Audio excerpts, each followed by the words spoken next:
अब एक चीज है, 20 से 25 हजार रुपए के लैपटॉप लेने से पहले आपको ये समझना पड़ेगा कि इस बजट के लैपटॉप पे ना एकदम ही बेसिक से काम होते हैं। एंड वो बेसिक से काम कौन से हैं? कंटेंट वॉचिंग, एक्सेल मेंटेन करनी है, अकाउंटिंग कर सकते हो, इनवॉइसिंग कर सकते हो, डिजाइनिंग कर सकते हो, थोड़ी बहुत वीडियो कॉल्स कर सकते हो, कंटेंट राइटिंग वगैरह। इन सभी चीजों के लिए आप इन लैपटॉप्स को यूज कर सकते हो। अगर आपके माइंड के अंदर ये चीज है कभी मैं गेमिंग करूंगा या फिर मैं एडिटिंग करूंगा, वो चीज 20 या फिर 25,000 के बजट के लैपटॉप पे पॉसिबल ही नहीं है। एक और चीज है, जो काम आप लैपटॉप पे कर सकते हो ना, वो किसी भी टैबलेट या फिर मोबाइल फोन के ऊपर नहीं कर सकते हो। बिकॉज जो लैपटॉप है उसके अंदर हर तरह का सॉफ्टवेयर चल जाएगा एंड सॉफ्टवेयर की लिमिटेशन आपकी फोन एंड टैबलेट के ऊपर हमेशा रहेगी। एग्जांपल के लिए अगर आपने टेली यूज करना है अकाउंटिंग के लिए, तो वो सब कुछ लैपटॉप पे ही पॉसिबल है। टैबलेट के अंदर तो कुछ नहीं चलेगा। फिर टैबलेट के अंदर क्या चीज है कि टूल्स एंड सॉफ्टवेयर नहीं चलेंगे। 3 लैपटॉप बता रहा हूँ। सबसे पहला ये देखो, एसर का लैपटॉप है। ये इस बजट का सबसे पावरफुल प्रोसेसर मिल जाएगा इस बजट के अंदर हमें। 20,000 रुपीज के अंदर हमें लैपटॉप मिलेगा एंड 20,000 रुपए के लैपटॉप के अंदर भी प्रीमियम फीचर्स मिल रहे हैं। Backlit keyboard, privacy shutter camera and इसके अंदर हमें i3 का 11 जनरेशन प्रोसेसर मिल जाएगा 1115 G4। इसको कंपेयर करें अगर इस बजट के बाकी सभी प्रोसेसर के साथ में, तो सबसे ज्यादा तगड़े स्कोर्स इसके हैं। चाहे मल्टी कोर की बात करें, सिंगल कोर की बात करें, हर एक टास्क के अंदर इसकी परफॉर्मेंस अनबीटेबल है बाकी सभी प्रोसेसर से, जो कि हमें 20 से 25,000 रुपए के अंदर मिल जाते हैं। तो सारे जितने भी बेसिक टू मिड लेवल वाले काम है ना, वो आप इस पे कर सकते हो। मल्टीटास्किंग बहुत ही आसानी से हो जाती है। राइटिंग कर लोगे, डिजाइनिंग कर लोगे, एक्सेल का काम होगा, प्रेजेंटेशंस बनानी है वो हो जाएंगी। क्रोम के मल्टीपल टैब्स आपने यूज करने हैं वो भी हो जाएगा। 8GB की रैम है, एक्सपेंडेबल है 32GB तक, 512GB SSD, it is also expendable. 14 inches की फुल एचडी IPS डिस्प्ले मिल जाती है। एकदम ही हैंडी लैपटॉप है, आराम से आप इसे कहीं पे भी ट्रेवल के टाइम पे भी ले जा सकते हो। 250 निट्स की ब्राइटनेस है, ब्राइट है डिस्प्ले, मोर देन सफिशिएंट इस बजट के अकॉर्डिंग। देखा जाए तो इस लैपटॉप के अंदर देखो सारा कुछ ही है, बस एक MS ऑफिस नहीं मिल रहा। एंड लेकिन 20,000 रुपीज का लैपटॉप है भाई, और क्या एक्सपेक्ट कर सकते हैं हम इस बजट के लैपटॉप से। लेकिन एक चीज है, इतना अच्छा लैपटॉप है कि हो सकता है ये अवेलेबल आपको ना मिले। अगर ये लैपटॉप आपको अवेलेबल नहीं मिलेगा, फिर उस सिनेरियो में हमने क्या करना है कि HP का लैपटॉप परचेज कर सकते हैं। HP का एंट्री लेवल लैपटॉप है, 23,000 रुपीज के अंदर हमें मिलेगा।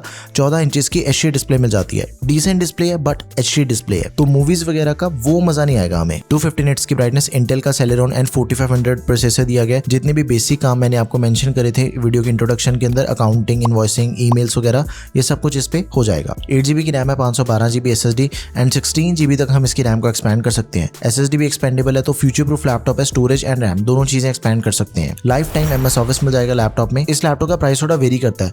Amazon, फ्लिपकार्ट दोनों साइट पे आपने चेक करने के बाद ही लैपटॉप परचेज करना है। फ्लिपकार्ट का लिंक यहाँ पे आपको मिलेगा प्रोडक्ट टैब में एंड Amazon के लिंक्स आपको मिलेंगे डिस्क्रिप्शन बॉक्स में। देखो, जब से लैपटॉप के प्राइसेस बढ़े हैं तो क्रोम बुक की डिमांड भी काफी ज्यादा बढ़ चुकी है। अगर आपको क्रोम बुक का नहीं पता, तो क्रोम बुक के अंदर क्रोम ऑपरेटिंग सिस्टम मिलता है, Windows 11 नहीं होती है उसके अंदर। बाकी सारे काम लैपटॉप वाले हो जाते हैं इस पे, बट थोड़ी सी लिमिटेशंस रहती हैं क्योंकि कुछ टूल्स सिर्फ विंडोज के लिए तैयार होते हैं, वो क्रोम बुक पे नहीं चलेंगे। फिर अगर आपने क्रोम बुक परचेज करनी है, देन Asus की ये लेटेस्ट क्रोम बुक है, 20,000 रुपीज के अंदर में मिल जाती है। एंड इसे खरीदने पे 3 महीने के लिए गूगल जेमिनी मिल रहा है फ्री एंड 100GB की क्लाउड स्टोरेज भी मिल रही है। 3 महीने का YouTube प्रीमियम भी फ्री मिलेगा। मिलिट्री ग्रेड ड्यूरेबिलिटी हमें मिल जाती है, मतलब सालों साल तक चलने वाला लैपटॉप है। बिल्ड क्वालिटी बहुत बढ़िया इसकी, 180 डिग्री हिंज इसकी फ्लैट हो जाती है। प्रोसेसर भी 12 जनरेशन का इंटेल Celeron N50। इसका एक दूसरा मॉडल भी आता है जिसके अंदर में N4500 प्रोसेसर दिया गया, उसको बाय मत करना बिकॉज उससे ज्यादा अच्छा एंड लेटेस्ट प्रोसेसर हमें इसके अंदर मिल रहा है। मल्टीटास्किंग भी हो जाती है, 4GB रैम है, 128GB स्टोरेज। क्रोम बुक को ज्यादा रैम चाहिए भी नहीं होती, तो ओके है 4GB की रैम क्रोम बुक के सिनेरियो में। लैपटॉप के अंदर क्या चीज होता है कि विंडोज लैपटॉप है, तो